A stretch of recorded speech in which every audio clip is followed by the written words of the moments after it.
Medal Award. So now I request Professor Baruah to give his lecture.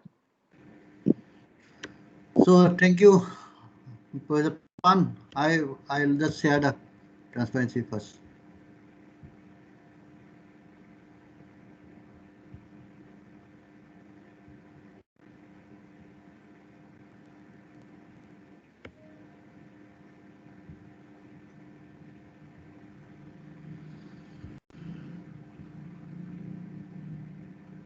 Can you see the transparency? Can you see it? Yes. Okay. Yes. Okay. So thank you, Professor Pan, for your kind introduction, and it has been very kind of you that you organized the seminar again. And it was a fail. Last time it was a failure due to internet problem. So I have to start from the beginning. But I cannot repeat the same transparency. So the first transparency, what I showed you earlier, is now gone as a past. So it is with picture where I show TS that little sad that you could not complete. Baruah, please go in the slide mode so we can see big slide. Okay. Slide mode. Now it's okay. Now it is okay. Yes. Please go ahead. Yeah. So you can see the transparency is being modified. Earlier I had a beautiful picture of a scenery where I was talking about the things which had happened during the COVID time and COVID lockdown time rather. So as the title goes, as personal perspectives on certain aspects of supramolecular chemistry in post-COVID era, I have to talk about something about what is the post-COVID era, and for that purpose, what I put here was a transparency earlier, which is at the corner. You can see now this is the transparency, and this transparency is modified to another one to a cactus in a barricade. So cactus doesn't need much of water, it can survive. So we will have to survive with difficulties. We will have to have tears in our eyes, but still we cannot prevent what is happening, and time is very critical and time is not going to wait for us. So every minute is time which is gone as history. So with this particular introductory slide, I move to the next one where I acknowledge. Again, the acknowledgement was in a different way. I gave an open book acknowledgement last time, so now I give a seated acknowledgement. This was the picture what I was showing. Now this is the picture what I am showing. So now it is seated. Probably today I'll be able to continue. I hope that it is going to be fruitful. Moving to the next transparency, I suggested that there is a necessity of having a retrospection, and it was a time for retrospection during lockdown of pandemic. So for that, once after the lockdown period, we have a time now again to gear up activities, but with a lot of questions because still the difficulties and the pandemic is not over.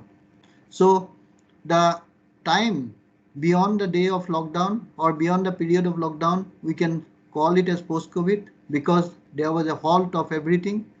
And last time, as I showed you, I was showing this flower and another moth sitting over the flower to cover up.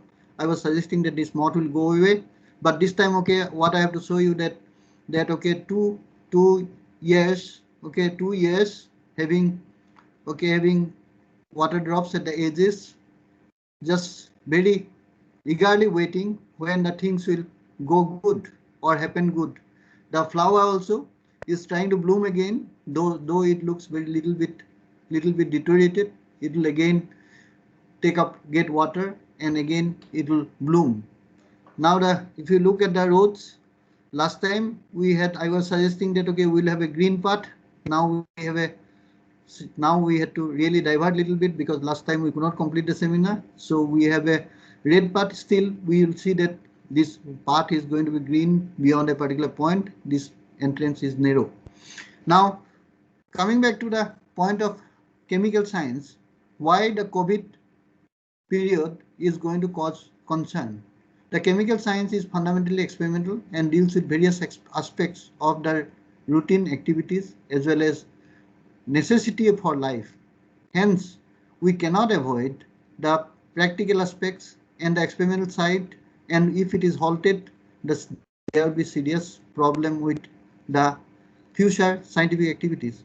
The perfection, accuracy, control, precision, execution, all these major points will continue to have difficulties if we have a setback by not taking up experimental activities in a way which the science which the as the requirement of the day, and which should be required further to be geared up in a better manner. And the practical aspect of each aspect requires meticulous efforts and execution ability. For that, human resource development and training of manpower becomes the most important issue. If we have haltage, the remote education will not be able to help us much, but what is going to require is that we'll have to have the practical ways of teaching somewhere or other, and we'll have to adjust to the system and make it more practical such that we go in a much smoother way so that we achieve certain goals to make the world better. So skilled scientific manpower generation to explore deliverable new ideas will be the essence of the and this pandemic was a mild halt to change gear. So after the lockdown period, post-COVID era begins. So that is why I just call it as a post-COVID era time after the lockdown. Now coming up to the pandemic lockdown realizations, it was like a seesaw. I see most of the issues of the major journals carries articles on some form of metal carboxylates, which I do research, and researches on MOFs applications have continued to generate interest. Environment, material, enzyme mimic, molecular machines, catalysis, nanotechnology using carboxylate motifs are talk of the day. It never ended during the lockdown period. It was continuing. So that was my see. And then what made me to show is that to prepare anhydrous carboxylate for asymmetric aldol type of reactions, we were struggling, and from my research group, we did not continue this particular problem as methodology adapted, like in situ generation of magnesium methoxide followed by reaction with magnesium salt was limited success. Why? Because the acetate and or carboxylate competes with water, and water is the winner where the magnesium gets equated, and because of that the effect of the ligand gets limited. So I read an article at this particular time from Jordan et al. In PNAS 2019 published, where the relevance of water together with fatty acid carboxylate ions interacting with calcium magnesium are shown. It is shown that the carboxylate ions not necessarily to bind to the magnesium or calcium, but it is in an equated environment. It can do very good. It can carry magnesium or calcium ion to the troposphere. And if it is the case, that means it is very encouraging. Something which is not happening can happen in future, and something which is not happen, that there are some issues, okay, which will be practical for their purpose. It is like putting sodium in water is a dangerous affair. But if you want to remove water from a solvent, you have to put sodium, or you can put sodium rather, not necessarily always, because there are solvents which will react. Where it doesn't react, you can put sodium and do the removal of water. So here, similarly, the carboxylates magnesium binding was difficult for us a little bit due to the competition, but I saw that this is again useful some purpose. Articles such as supramolecular carboxylate MOFs kept me busy during this. So this is what I see. Then I saw the fundamental contribution of the metal carboxylate chemistry from pioneers like F.A. Cotton, Robsons, Christo, O'Keefe, Idaudi, Yagi, Jorotoku, Shen, Betten, and many more to mention, and kept suggesting that okay, we'll have to do more, we'll have to do, we cannot just give up in this particular difficult situation. So this was the CN show. What I will be presenting here is the work organization is as follows: synthesis, characterization and properties, metastable transformations, metallocycles clusters, and molecular complexes, small to big, bottom-up synthesis, stimuli guided synthesis, MOF coordination polymers, second coordination sphere. These are some of the things. My talk speak will be limited to metal carboxylate complex, and I just choose to take them as the only example out of the other aspects which I deal. I will not be touching here, and I will be just focusing on metal carboxylate chemistry. The reason being that I put two questions. One is old, okay, old question mark type of gesture given by a plant, and another one is a new fresh question mark which is going to come up, and I would like to try to take it both as the past and present and take it to the take it before you. And this photograph, you can see that the stimuli guided synthesis or stimuli guided processes are going to be very important in the coming days. So this is one of the concern where we can do things. I'll be trying to take some points from there, and I'll try to talk about self assemblies. You can see that this is a self assembly where you have two molecules sitting together, but both are from the same origin and they are just held in different ways. Okay, so this can be dealt by second coordination pair, but here I'll not put emphasis because I gave a seminar in December in the institute, so I'll just try to minimize that aspect today. Now, going to the understanding of the carboxylate chemistry, what we actually have to worry and why we had to struggle so much for so many years, still not being able to complete or not being able to finish the trivial things which people will say that it is too simple to look at, but why don't you come, why you are carrying? This is the question people will ask me. But I love to carry this work. The reason is that without this fundamental basis, whether you talk about any material science, whether you talk about nanotechnology, whether you are talking about biological science, whether you are talking about the application side in environment, we cannot execute the chemistry there. Look at a simple system. You know that suppose you take a carboxylate, you can construct a geometry of this kind. You have a pedal wheel kind of things. This is like a pedal of a cycle, okay, or this is the structure what I'm showing you. This is one connect two metals, one pedal, one pedal, one pedal, one pedal. There are 4 pedals here, and these pedals, this pedal wheel structure is called, there are 2 metals here. This, because of these 2 metals, this is a dinuclear complex. And this dinuclear complex, now if you look at, you can arrange the same arrangement in slightly modified way. You can see that this one is binding, and here there were 2-way binding. One is gone other side and one is gone on other side. You made made a unit which is just simply okay, oxygen bridging, one oxygen bridging, here 2 oxygen bridging, 2 oxygen bridging. Okay, here only 1 oxygen, and these oxygens are free. Now if these two are structure, now suppose see if you want to make a property in solid, suppose you are attempting to make this compound and it changes to this compound, then what would happen is that property will totally change.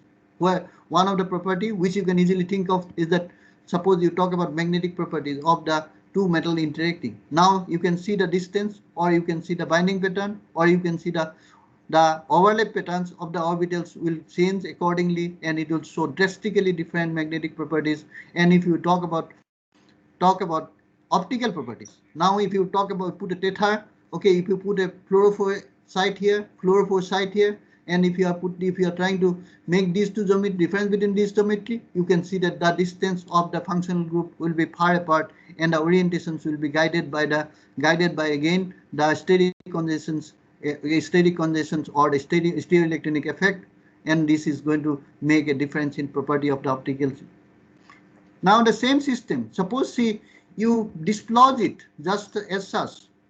If this is dislodged, you will see that you will get a 4-coordinate system, okay, where you have one of the part here, and this is, if you combine them, you get these particular things, or you put a water to attack. Now if water attacks, you get a 5-coordinate system. That means a system now little bit exposed to water, and little without water, if it is broken down by a solvent which is non-coordinating but able to break these particular bonds, then you are going to see the altogether different properties. Now these are very essential to be known, because we talk about at any time on nanotechnology or any other material subjects, that okay, certain property changes with the method of synthesis, but we have to really take these things, okay, from the fundamental level and study. That is why the carboxylate chemistry has been of my interest for so many years.